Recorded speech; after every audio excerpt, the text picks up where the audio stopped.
Hey everybody, welcome to the GMG review. Today we're taking a look at Warhammer 40,000 Codex Orks and their data cards, of which, oh my god, there's so many. Also, they're like gold. They've got gold foil on the edge, which is an interesting development. I was not expecting gold leaf on the edge of these cards. And this is the latest in a pairing of new codexes coming along from Games Workshop for Warhammer 40k. The game I always forget how to play after 6 months because it seems to never be the same. So this is a big, giant codex, and you know, if you're here for that in-depth, meta-based, super rules-oriented, picked up every detail of what's changed in this book from the God knows how many data sheets that are in here, you are lost. Sir or Madame, you should probably, yes, find someone better at Warhammer than me to talk about this to you.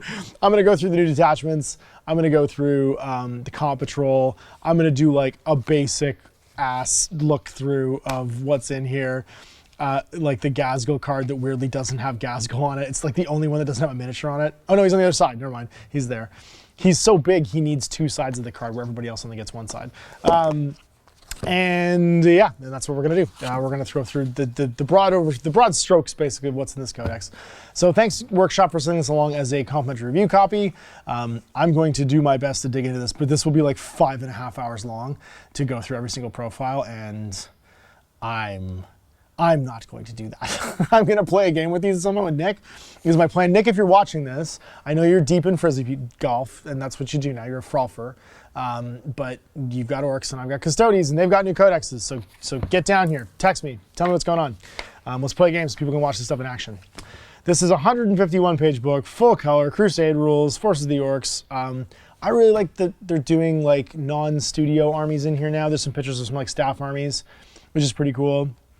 And then we've got 1, 2, 3, 4, 5 detachments this time. 6 detachments. I only got 4 in the Custodes book, but the Orks get 6 because they're just better than everyone else. Yes, it's because they are. They've inherited the galaxy. We got our cool like background section, which is gonna get features on all of the basic guys. Our comp patrol, which I don't think this is a repackage. I think this is the current one, but it's basically 2 units of Beast Snagga Boys, unit of the Squig Riders, and then Squig Hug Riders, sorry, and then that cool Beast Boss with the big like dino hand. He's got his Dinobot like grabbing hand. Fantastic miniatures. I have to say that the 8th and 9th edition Ork models, they killed it. Like, it's why we decided we were going to play Gorka Morka with the new models instead of the old models, because they are the nicest Ork models, I think, in a long time. Just from like talking about modern standards of Orks, they're just fantastic miniatures. I really like them. They're a Brian Nelson glow up. Brian Nelson like invented the modern style of Orks, and that sort of like right from the Biggins, the Warhammer Fantasy Battle Biggins, where the jaw dropped and they hunched and they became a lot more sort of menacing. This is like a modern interpretation of that, and I think it's really, really cool. So yeah, get your color scheme, how you do these guys with some contrast paints, which is kind of nice. And then we're into the comp patrol, Morgrim's Butches. So the first thing first is you get your army detachment, or army rule rather, which is WA. So because you can WA, better than anyone else has ever WA'd, if your army faction is Orks, then once we're at the start of the battle round, you can call the WA. If you do so, units from your army can charge in advance, get +1 strength and attack when they fight, and get a 5+ invulnerable save. So the WA is still in effect. That's your only armor special rule, and you don't have to think too much about it. You get your, in the comp patrol, you get the WA, obviously, so that's just the base ability. You get no real special abilities on these cards. It's kind of nice. You do get Feel No Pain, 6 on everybody, 5 on the Squig Hug Boys, but they strip off the big ones. You do get Monster Hunters, though, so when you fight monsters and vehicles, roll a hit roll.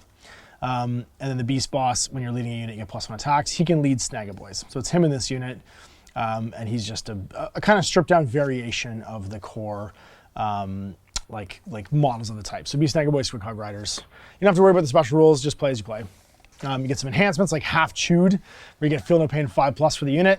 In addition, each time a range attack is allocated to them, add 1 to their saving throw. So you get +1 save against guns. And then Boss Killer, melee weapons the bearer has have precision and sustained hits 1.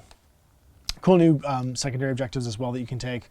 And then of course you got your different CPs, stratagems rather, you can take. which are variations on some of the ones in this book. So a cool, I mean, it's 25, 26, 27 models in a combat patrol, which is pretty nice. A lot more than my Custodes one. The Custodes one is 4, 5, 6, 7, 8 models. 8 models, like a third as many models. So yeah, so we got army roll, and then we're into detachments. So let's jump in and talk about detachments. Get the War Horde. Their detachment rules get stuck in. Your melee weapons get sustained hits 1, just period across the army. You get your 4 enhancements, so you're gonna get Follow Me Lads for Orks only. While the bear is leading a unit, you get +2 move, so you get up to move, I think it's 7 on everybody. Yeah, because your base move's 5. I'm pretty sure base move's 5 on everybody. Oh no, 6 on everybody. So his base move 8. Oh my god, the moves are all over the place in this army. Never mind. But like Orks would be move 8 all of a sudden. And then Head Wappa's Kill Choppa. This is like the stuff that's kind of standard, Orks only. Melee weapons equipped by this model gain devastating wounds, including extra attack weapons. Cunning but brutal, Orks only. While the bear is leading a unit, the unit's eligible to shoot and declare a charge when they fall back. And then Super Cyborg Body, 4+, feel no pain for Orks only. That's Super Cyborg Body is real good. All of your, except for one, all of your stratagems are 1 CP. The only one that isn't is Orks is never beaten. So you get Careen. It's in any phase when an Orc vehicle with deadly demise is destroyed. You can basically drive into people. So the target is the destroyed Orc vehicle unit. If you rolled a 6 for deadly demise, you can use a stratagem on that unit even if it was destroyed. So basically, you only get to do it after you blow up because the Orc decides to drive into somebody with it. So you don't have to use this if you don't want to. And the effect is your unit can make a normal or fallback move before its deadly demise ability is resolved and before any embarked units perform emergency disembarkation. When making this move, you can move over enemy units, excluding monster vehicles as if they were not there. So basically, you can just you can drive where you want to be before you explode. And then Orks is never beaten. This is your 1/2 CP one. It's in the fight phase just after an enemy unit has selected its targets. The target's an Orc unit from your army that was selected as the target, and the effect is until the end of the phase. Each time a model unit is destroyed, don't remove it, it can fight, and then you remove it. So it's just when you fight on death. Unbridled Carnage for the fight phase. 1 Orc unit from your army that has not been selected to fight this phase. You get 5+ crits in melee. Art as Nails for 1 CP. 1, your opponent's shooting phase or fight phase after you've had your unit selected as a target, and you have to target the Orc unit from your army that's not a Grot monster or vehicle.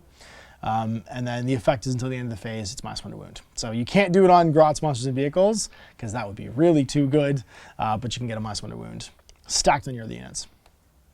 And then Mob Rule, at the end of your command phase, 1 mob unit from your army that's below half strength, select a friendly battle-shocked Orc infantry within 6, and that Orc unit is no longer battle-shocked. So basically, you get to, as long as there's enough guys, you get to unbattle-shock your units.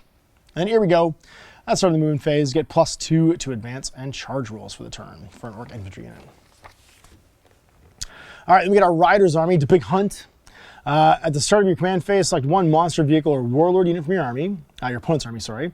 If your opponent does not have any of these on the battlefield or they're marked in a transport, you can select a character unit from your opponent's army instead, and they, until your next command phase, become prey. So you get to pick someone to be prey every round. Each time a Beast Snagger unit from your army declares a charge against the prey, they can reroll it, and each time a Beast Snagger model from your army attacks the prey, its AP goes up by 1. So you have like the big thing you're trying to take down. Your enhancements are Glory Hog, Squigosaur, Beast Boss on Squigosaur only. Models in this unit have the Scout 9 ability. Scrag every stash, Beast Snagger model only. At the end of your command phase, if the bearer is within range of an objective marker under your control, the objective marker remains under your control, even if you have no models within range of it, until your opponent controls it at the start or end of any turn. And then Prop Achille, Beast Snagger model only. Add 1 of the damage characteristic of melee weapons equipped by the bearer. Surly as a Squigoth is your last one. Beast Boss on Squigosaur only. While the bearer is leading a unit, each time an attack targets that unit, the strength characteristic of that unit is greater than the toughness, you're -1 to wound. So getting tougher, getting damagier, like being able to hold on to objectives, and then finally just scouting. It's kind of cool. So not a lot of like inherent bonuses to the army, but the strats make up for it. So 1 CP each for all of these. The first one's Drag It Down. In the fight phase, pick a Beast Snag unit from your army that has not been selected to fight this phase. And then the effect is until the end of the phase, melee weapons get sustained hits 1. And in addition, each time you're attacking the prey, it's a crit on a 5 instead of a 6. Unstoppable Momentum. This is 1 CP in your charge phase. After a Beast Snagging unit ends a charge move, and you target that unit, select an enemy unit with an engagement, and then roll a dice for each model in your unit. On a 4+, enemy takes 1 mortal wound to a maximum of 6. And if they're the prey, roll 3 additional d6s. Dat one's even bigger in your charge phase. 1 beast snag unit from your army.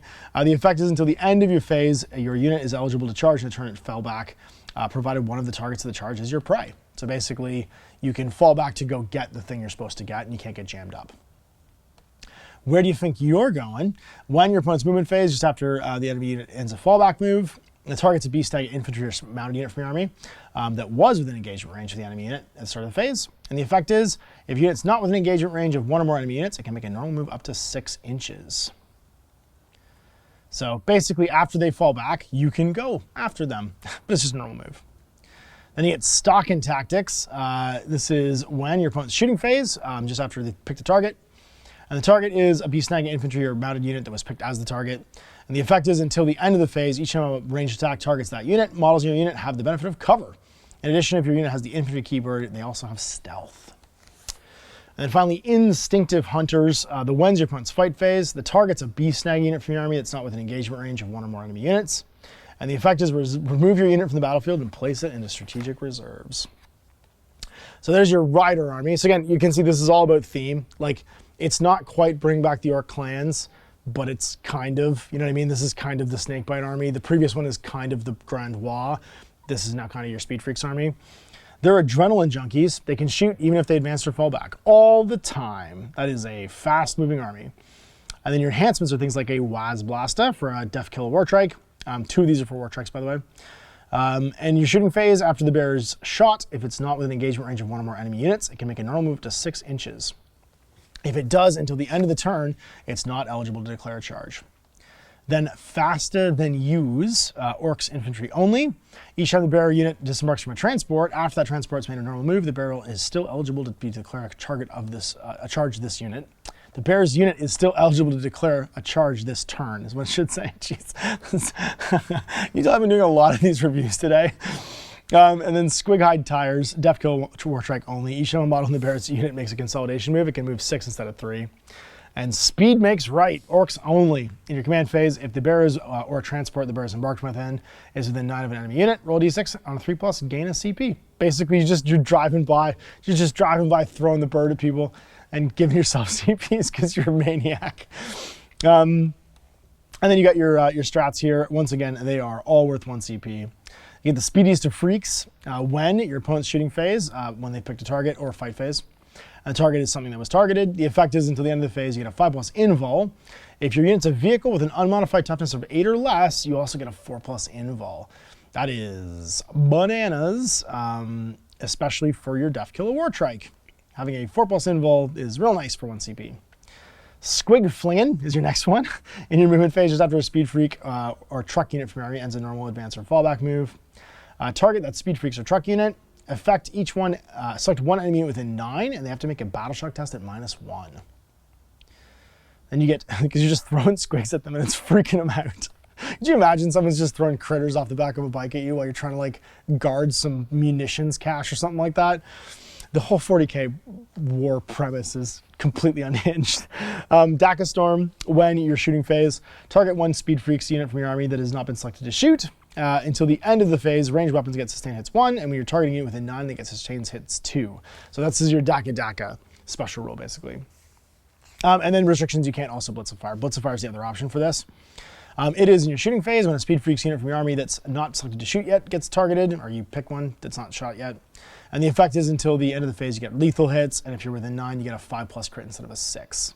So auto wounding on 5s. But you can't do both. And then Full Throttle in your charge phase, just after a Speed Freaks unit ends a charge move, and then you pick that unit, and you get +1 to wound. In melee, sorry. And the last one's more gets over here. Your opponent's movement phase just after your enemy unit makes a normal advance or fallback move, and then the target's a Speed Freaks unit that was in 9 of them, and not within engagement range, and you can make a normal move up to 6 inches. So basically you just get to speed around real fast. This one's low-key super interesting because it has tons of movement shenanigans, tons of like buff shenanigans, and the ability to like force battle shock tests through like your Squig Flingin' is like, it's just any model can throw squigs. That's a huge, like the fact that you might battle shock somebody is huge because that's gonna take them off objectives. All right, the Dread Mob. All right, here we go. The big robots. The detachment rule is try that button. Each time a mech, Orks, Walker, or Grotz vehicle unit from your army is selected to shoot or fight, roll a d6. Until the end of the phase, weapons equipped by models in that unit have the corresponding ability shown on the table below. They either get sustained hits 1, lethal hits, or each time they make a critical wound, their AP goes up by 2. So it's just like, no one knows how any of it works. And they ask the mech, and he's like, I don't know, try that. Alternatively, when a unit's selected to shoot or fight, you can select instead of rolling, but they get hazardous instead. If a weapon already has hazardous, it goes off on a 1 or a 2. And then Gretchen gain battle line. So you have your Grotz's battle line to do all your objective holding, and the rest of this comes down to the big robots to do stuff. I like this one. I mean, I like all of these because they're just like, they allow you to take weird mixes of models that you wouldn't normally think are good and give you bonuses. Your enhancements are Smoky Gubbins. You get stealth for a mech model. Super Glowy Thing for a mech. In your command phase, select one enemy unit with an 18 and visible. On a 1 or a 2, they must take a battle shock test. On a 3 or 4, they take a D3 mortal wounds. On a 5 or 6, until the start of the next command phase, they're -1 to all hit rolls. Just like, he doesn't know what it does, and it glows weirdly, but he's really proud of it, so he points at people and pushes the button. This is great. And then Press It Fasta, another mech one. Each time the bearer's unit selected to shoot, when rolling to determine which ability that unit's weapon gains from try that button, roll an additional d6 and then pick which one. If a duplicate rolled, it has no additional effect. Oh, you gain both though. It's not pick one, it's you gain both. You just roll 2d6. But if you roll doubles, you don't get anything extra. And then Get Finder Goggles for the mechs. Ranged weapons have Ignore Cover. All right, so your strats. Cunning Claws. When the fight, sorry, all of these are 1. Cunning phase, pick an Ork Walker that has not selected to fight yet. Each time you use a stratagem, you can choose to push it. Until the end of the phase, add 2 to the strength characteristic of melee weapons equipped by models in your unit. And if you choose to push it, get +1 damage and also hazardous. A Super Fueled Boiler. When your movement phase, just after an Orks Walker unit from your army is selected to advance, you pick that Walker unit. And until the end of the turn, you can reroll advance rolls, and ranged weapons gain the assault ability. Bigger Shells for Bigger Gits. It's when the shooting phase, pick a mech, Ork Walker, or Grotz vehicle unit from your army, so the Grot tanks would count. And the effect is, each time you use a stratagem, you can choose to push it. Until the end of the phase, each time a model in that unit makes an attack that targets a monster or vehicle, add 1 to the wound roll. If you choose to push it, add 1 to the damage characteristic of the attack. Until the end of the phase, ranged weapons equipped by models in your unit have the hazardous ability as well. Then you get Daka Daka Daka, which is your shooting phase for the Orks, Walkers, and Grotz vehicles, sorry. Until the end of the stratagem, until the end of the phase, sorry, each time a model in this unit makes an attack, reroll hit rolls of 1. And if you choose to push it, you can reroll the hit roll instead, but they gain hazardous too. Which, why wouldn't you? Because you can reroll your hazardouses. Conniving Runts. When your opponent's movement phase, just after the unit ends a normal advance or fallback move, pick a Gretchen unit with your army that's within 9, not within engagement range. And then effect, roll a d6 on a 4+, the unit takes d3 + 1 mortal wounds. Your unit cannot make a normal move. So basically, you run up, throw weird bombs at people, and then run away. So in your opponent's movement phase, if they come within 9 of you, basically they get to do this. And last but not least, we have Extra Gubbins. When your opponent's shooting phase, just after an enemy unit has selected a target, and then either Ork Walkers, Grotz, vehicles that exclude Titanic, that were selected as a target, and the effect is your -1 damage. So make it harder to get blowed up. So I like this one quite a bit. I think this one, the Speed Freak one's maybe my favorites, just because they're like thematic. And then you just take weird stuff. We go for the all dudes one, Green Tide.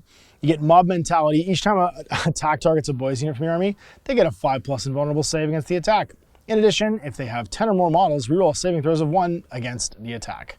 So, yeah, that's gonna be the one. That's gonna be the one people are gonna lead into, I think, just by taking lots and lots and lots and lots and lots of guys. Feels like that's gonna be an annoying one. Ferocious Show Off is your first enhancement. Ork infantry only. Each time the bearer fights, while resolving those attacks, add 1 to the strength characteristic of their melee weapons. If the bearer's unit contains 10 or more models, while resolving those attacks, add 3 to the strength instead. So if you have a 20-man unit, you're +3 strength. So that would make like your beast boss Morgrim, he'd be strength 13 with his beast snake claw. No big deal. His beast chopper would be strength 9. There's a whole lot going on there for putting a unit. Like what's the babiest of heroes that can fight? A war boss. Just put a war boss in every unit, and all of a sudden you've got strength 13 power claws. Your big choppa is strength 11. Oh my god, this is so annoying because these are all stuck together because of the gilding. Or the war boss in mega armor with his strength 15 Uj choppa. That is bananas. Brutal but cunning, orc infantry only in your command phase. If the bear is in the transport or embarked within a transport that's in the battlefield, roll 1d6, adding 2 to the result. If the bear's unit contains 10 or more models, on a 5+, gain a CP. Bloodthirsty belligerents for orc infantry only. While the bear is leading a unit, you can reroll advanced rolls made for that unit. While that unit contains 10 or more models, you can roll charge rolls made for that unit as well. And then Raucous Warcaller, orc infantry only. While the bear is leading a unit, they always count as having 10 or more models for the purpose of your detachment roll and any stratagems. So you're always going to get to reroll 1s for your saves, and all these stratagems make you 10 or more because they all level up basically when you use them. All right, all of these are 1 CP yet again. Competitive Streak's your first one in the fight phase. For a boys unit that has not been selected to fight yet, until the end of the phase, each time a model in your army unit makes an attack, reroll 1s. To wound, and then if your unit contains 10 or more models, reroll the wound roll. So just reroll the wound roll, and the Warcaller will make that happen all the time for 1 CP. A Bulldozer Brutality, one in the fight phase. 1 boys unit in your army that has not been selected to fight this phase is with an engagement of 1 or more enemy units. The effect is until the end of the phase, each time a unit is selected to fight, when determining which models in your unit are selected to fight, are eligible to fight, any models in your unit that are within 3 of 1 or more enemy models are eligible to fight. So basically you extend back your fight range to anyone within 3, which is quite a lot, especially if you're taking big 20-man units. When resolving those attacks, such models can target one of those enemy units that are within 3 of them and within engagement range of their unit. So that's a big fight round. Bragging Rights is your next one in your command phase. 2 boys units from your army that are within 6 of each other. The effect is until the start of your next command phase, while one of those 2 units is within 6, they both count as having 10 or more models. So just pair the 2 units up, and no matter what size they are, they always count as being bigger for the purpose of all the strats and stuff. For bragging rights, until your next command phase. Come on lads, in your command phase, the target's 1 boys unit in your army. The effect is return D3 plus 2 models destroyed, excluding character models, to the unit. So you just have a regenerate your units strat now. And then Tide of Muscle in your charge phase, 1 boys unit from your army that's not declared a charge this phase. Effect until the end of the phase. Each time your unit declares a charge, roll the charge roll. Add the current battle round to the charge roll. So you get to add like how late in the game it is. And then Go Get 'em. When your opponent's shooting phase, just after an enemy unit has selected its targets, and the target is 1 boys unit from your army that was targeted, after they've shot, you can make a Go Get 'em move. If you do so, roll a d6. Each model in your unit can move a distance in inches equal to that result, but your unit must get as close as possible to them. And those models can move within an engagement range. If your unit contains 10 or more, it can move up to 6 when making the move. So, bragging rights, go get them. You just basically push units into combat, going 6 inches. It's a very interesting set. I think this is probably the one people are going to gravitate to. I could be wrong, but this is a game of standing in circles, right, with more models. The more model one tends to be the popular one, and this one in particular just gives you a bunch of free mechanical buffs, like an invulnerable save that's higher, rerolling 1s for your basic saves. It's just mechanically powerful, right? And Ferocious Show Off's a huge bonus when you pair it up with Bragging Rights, when you pair it up with Go Get 'em. So I see the Green Tide, like, it's spendy because it's a lot of models, but at the same time, it seems pretty great. And then you get your Mega Armor one. This is the last one. They've got the Bosses Watching as a detachment rule. At the start of the battle round in which you have not called a WA, if you have 1 or more war boss models in the battlefield that's or embarked in transport, you can call a WA for a second time. When doing this, that second WA only counts as having been called for war bosses, knobs, and mega knobs units from your army. So basically, you can WA twice, but unless you've really leaned into this in this army, only they get that bonus. Your enhancements, you can have a teleporter for war bosses and mega armor. Models in the bear's unit have deep strike, so basically you attach them to a mega armor unit and they all deep strike. Big Gob for an infantry war boss. At the start of the fight phase, select 1 enemy unit within engagement range of the bear. That unit must make a battle shock test, and when doing so, subtract 1 from the result. And the biggest boss, infantry model only, add 2 to the bear's wounds characteristic. Then you finally have Ed Stompa, infantry war boss model only. Each time the bear makes an attack that targets a unit that's below starting strength, reroll a wound roll of 1. If that unit's below half strength, you can reroll the wound roll instead. And then finally, we got some example armies. So, wait, what did I do? What am I doing here? Oh, just cut that back in. What am I doing? No, that's green tide. I skipped all these. Fuck. Okay, let's just kill this and then go back. 6 strats, all of which are 1 CP each. The first one's armed to the teeth. Your shooting phase or fight phase. Target 1 knobs or mega knobs unit from your army that has not been selected to shoot or fight yet. And the effect is, until the end of the phase, each time they make an attack, reroll a hit roll of 1. If a WA is active for your unit, you can reroll the hit roll instead. So big bonus during the WA turn. Remember, you can double WA too. Too arrogant to die when your opponent's shooting phase or fight phase, just after an enemy has selected its targets. The target's 1 knobs or mega knobs unit from your army that was selected as the target of one or more of the attacking unit's attacks. And the effect is, until the end of the phase, each time a model in your unit is destroyed, if that model is not shot or fought this phase, roll 1d6, adding 2 to the result if a WA is active for your unit. On a 5+, do not remove the destroyed model from play. It can shoot or fight after the attacking unit's finished making its attacks, and is then removed from play. Always looking for a fight. When fight phase, just after an enemy unit's not destroyed, and target 1 knobs or mega knobs unit from your army that's destroyed that enemy that destroyed that enemy unit. And the effect is, until the end of the phase, each time your unit makes a consolidation move, it can move D3 plus 3 inches instead of 3. If the WA is active, it can move an extra 6 inches. So basically, kill somebody and then just like pop forward 6 inches for CP. You get crushing impact when your charge phase just after a knobs or mega knobs unit from your army ends a charge move, and then you target that unit. Basically, you get a 5+ impact hit. For each model that gets within engagement range, roll a dice on a 5+, they do a mortal wound. If it's active WA, then you get it on a 4+ instead. Cut them down when your opponent's movement phase, just after the enemy unit selected to fall back. And the target is 1 knobs or mega knobs unit from your army that's in engagement range. The effect is, when the enemy unit falls back, all models not enemy unit must make a desperate escape test. So when doing so, if the WA is active, they're -1. So you can't fall back from these guys without them coming after you. And then last but not least, hulking brutes in your opponent's shooting phase after they've been selected a target. So a knob or mega knob unit that was targeted by the attacks. And the effect is their AP goes down by 1. So you can reduce the AP of shooting attacks. So like I said, yeah, we got some cool staff armies in here. It still kind of weirds me out they don't put in last names. So Grant's very nicely painted Death Skull's army in blue. And then again, this lovely looking Buttocks army. And then these guys over here, you got a sort of like commando-ish army, I think it's supposed to be. But these are old models. So I actually really like this one because it has like old Mega Knobs in it, but a new Gazgo. I think those are old Mega Knobs. They might be new Mega Knobs. They're very boxy. So I don't know, they look kind of, you either paint them in a really old school way, or they just look extra old school to me. But I like these models a lot. It's well done. No, I think those are the new ones. They just, for some reason, they've got like an old school vibe. All right, data sheets. I'm gonna use the cards for all this, but before we get any further, I'm gonna show you the point values because I'm not going through every point value. We got some great Crusade rules where you launch a WA.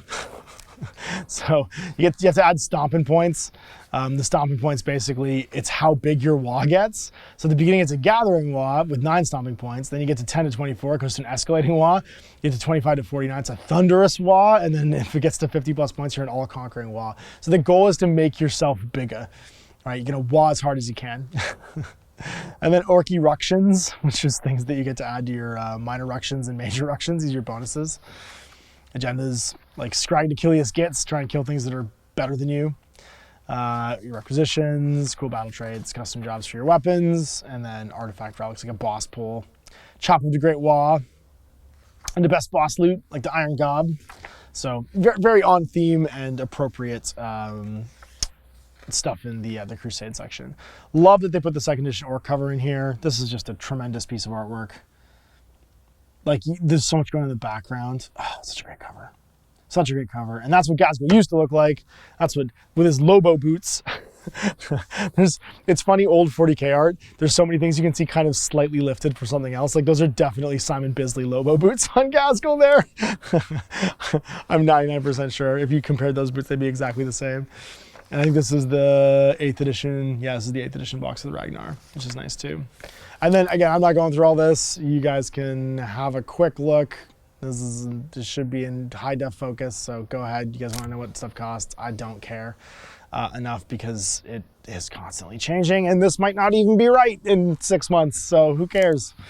It's right for right now. So data sheets, again, I'm gonna do this real fast because there's so many data sheets in here. But what I didn't notice was anything going away, right? So like the reason I kind of want to go through these is we still got Gazgul.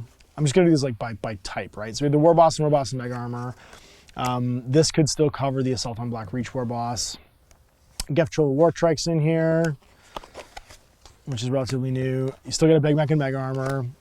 Still get a basic Big Mac with his custom Mega Blaster. Oh my god, these are so stuck together. Basic mech that you can make out of the Burner Boys box. You get your shock attack gun still. The nice big beast boss. Now this guy of course comes in the Comm Patrol, which is cool, and so does the Squigosaur ones on here. Pain boss. Oh my god, this is so annoying. And a Pain boy. This is why there's so many profiles. There's 7,000 characters. The Weird Boy is still on here. The Whir Boy, which is the model you take off the tower if you don't want to build them on the tower. Oh my god, Mozrog's Dragbad, special character riding the Great White Squig. Zogrog Wartsnagger, sorry, Mozrog Scragbag, then Zodrog Wartsnagger. The new Snickrot, I love the new Snickrot still exists. With his Red Skull Commandos. And then we're into the boys. So basic boys. Boss Knob's got an extra wounds, but he's basically the same stat line otherwise. Boys are still toughness 5, right? They've got their 7+ leadership and their 5+ save. You're rolling ones if you take the green Wah. And your Beast Snagger boys who also get a Feel No Pain 6+. So imagine 5+ invul, Feel No Pain 6+ on a gajillion of these guys. Your Grots, which are still Grots. They still have objective control of 2. The Run Herd has 1. I love that these guys are OBSEC 2. Just cause they're Grots, and Grots is better. Knobs, they're sweet 2 wounds. They're basically just Orc Boys with a 4+ save. Heavy Armor Orc Boys. Your Mega Knobs, yeah, they must be the old, these are the current Mega Knobs. I don't know, for some reason, I think the paint job just like fooled me into thinking like, are those old metal Mega Knobs? Burner Boys, who are kind of looking their age now. Boys stat line. Their burn is still 12-inch range. And Pyromaniacs. Oh, this is so stuck together. Storm Boys. Get that 12-inch move. Tank Busters. Are these still metal? I think they are still metal. Or Fine Cast probably now. They were metal, I'm pretty sure, at one point. Your Flash Gits. These are some fantastic models. Space Pirates are back with their Snaz guns. Heavy Sustained 1. So they hit on 4s and they stood still, which is pretty cool. And they're gun crazy shell halves. Every time they shoot the closest unit, their guns shots are 4 instead of 3. Ludas, again, a unit that's kind of showing its age, but they're very Brian Nelson still. Commandos. I like that the Commando boss, the boss knob, is still supposed to be Dutch from Predator. His Dutch from Predator look is fantastic. Squigogs. And again, these also come in the whatchamacallit, the Comm Patrol. And the Warbikers with 3 wounds and 4 wounds and a 6+ invul because they're so smoky. The truck with a 6+ invul, the battle wagon with 6+ invul. Ramshackle but rugged. AP goes down by 1 on the battle wagon. So even though it's only got a 3+ save, it effectively has a 2+ save. The Death Dread. Oh god, the Death Dread and Killican's army, I still think is really cool. 8-inch move, toughness 9, 2+ save and a 6+ invul. It's a legit, like, terrifying monster. Deadly Demise, piston-driven brutality. At the start of the fight phase, each time an enemy is within engagement range, they must make a battle shock test because it's just terrifying. And its claws are still dead choppy. Dead choppy, melee, dead choppy. You get +1 for every extra Dread Claw it's equipped with. So have all the Dread Claws and then be strength 12 -2/3 damage with like 6 attacks. And the cans, they're only toughness 6, but I mean, you get a lot of them. And the Deadly Demise 1. Toughness 6 with 5 wounds is no joke. They're basically custodians. Custodians on 50 mil bases. Oh, Defcopters. I can't believe they made new models for you. I can't believe they didn't just X you out of the range. Mech guns are still here. Rocket Truck Swing Buggy. I can't think of anything that's not still here. They kept the whole range. This range is getting as big as the Space Marine range almost. There's so much, just so much stuff in this range. Custom Booster Blaster and the Dragster. God, those models are so nice. We need to paint some of those for Gorka Morka because they just fit. Jay and I need to go back to Gorka Morka and start painting the weird stuff because it's perfect for that game. The Snaz Wagon. The Boom Deck of Snaz Wagon. Burner Bombers and Blaster Jets are still in. All the planes are still in. Toughness 9, 12 wounds. That's a really tough plane, toughness 9. Although I guess they're all kind of that tough now. With a 4+ invulnerable save, you get a Blast Jet Force Field. And, oh my god, stop it. Stop it. Daka Jets. Blitz Obamas. The Morkanaut. Toughness 12. Oh, toughness 12 is so good. 20 wounds, toughness 12 with an invul save. He gets to 1 to 7 wounds though, and he's -1 to hit. And the Claw of Mork with a strength of 18. And the Gorkanaut, also toughness 12 and 20 wounds. His Death Storm Mega Shooter with his 20 shots. That's strength 6 -1. Killrig with its sticker cannon. I like that it still has the giant like Jaws harpoon gun. Anti-monster 2+, anti-vehicle 2+, snagged. Strength 12 -2, 3 damage. And the War Tower is still the psychic guy. And a Hunter Rig minus the War Tower. And then you get your Stompa. Toughness 14, 30 wounds. Strength, save 2+, 6+ invul. The Def Cannon does it still have the shoot until you're done? Does it? No. Transports 22 Orc Infantry. Each Mega Armor jump pack counts as 2. Gazgo Thraka takes up the space of 18 models. So you want to put Gaz in this thing, it's just him and Macari basically, and that's it. That's so funny. Yeah. Move 10. Super Gatla, 20 shots, strength 7 -1, 2 damage. The Super Rockets, 100-inch range. Oh my god, they all hit on 5s. That's very funny. And then the Big Ed Boss Bunka with its Gaze of Mork and Gork, because it still has its Death Ray. And that's it. Orks. Orks. Very cool. The range looks mostly complete. I can't think of anything that went away. Like the fact there's still fine cast models in here too, like the Weird Boy and stuff like that. It feels like they kept the whole range in there. But I do really like the fact that they basically gave you a detachment for every single one of the clans. And that means that if you have an older army, it's probably compatible with this book. And if you have leaned into like a certain unit type just because you like it a lot, then you can make a cool and unique army out of this book as well. That's really what I wanted of 40k codexes right now. Like I said at the very beginning of this, I don't care about the meta. Like I just don't. It's going to change next year. It's going to change the year after that. No one remembers who the best Skaven player was, or the best Blood Angels player was in 2009. So no one's going to remember by 2025 either. Like the editions change too fast. It just doesn't. It's too quick for me. It doesn't do anything for me. But being able to have rules that reflect collections, I think, is really cool. And seeing the on-ramping of the comp patrol rules and stuff like that be still featured in this book and some Crusade stuff. It doesn't get talked about enough, but I'm glad that at least in the design studio side, it's being complemented by these books and they're still around. So if you're an Orc player, you're a long-time Orc player, like we all know that Orc players, it's in their DNA. People don't start Orc collections because of the meta typically, because it's a big lift to get an Orc army going. I think if you are a long-time Orc player, it's opened up and rewarding you for doing different types of armies that are like to theme into the clan and stuff like that. And that's all I really wanted of a book like this. I think that's the coolest part of 40k is when you get to see the vision of your unique, cool little corny of the 40k universe reflected on the tabletop. So of the two books, honestly, I think I like this one the best of the Custodes book and the Orc book that I reviewed today because it does that job the best of giving you some unique playstyles and rewarding you in like creative ways while still keeping that simple like, hey, here's 6 strats. That's all you have to remember. And you can go off and play the game. So cool. Hey, thanks for watching. We'll see you for more GMG reviews. Till then, I'm Ash. Happy gaming.